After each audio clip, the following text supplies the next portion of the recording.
cabitaanka aad u macaan yahay weliba kulaylaha masha Allah aad ugu fiican yahay caruurta orodka badan waa dejiyaa sidoo kale sida ugu macaan ku tusaa waxaan asxaabta waa ubaxan gaduudan meel kasta lagu gadaa ubaxana u jeedaan karkadii aalda maxaa sameynaa asxaabta koob camal soo qaadane marka maxaa ku sameynaa waa soo dhaqay si fiican u soo nadiifinay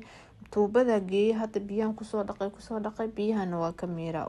ubaxan dadka dhiikarka qaba ayuu u fiican yahay dhiigga ayuu dejiyaa laakiin cabitaan aan ka sameynayna qof walba u fiican waa soo miiray sokor ku daray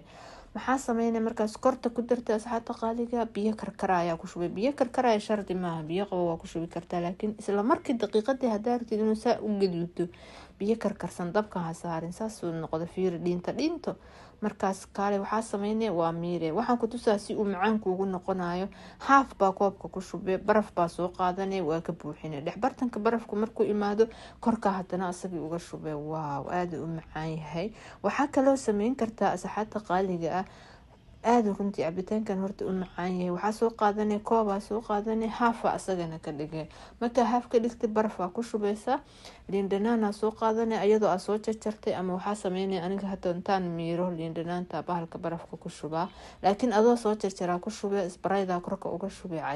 cabitaan aad u macaan waaye sida ugu macaan cabitaankan loo sameeyo waa saas sameey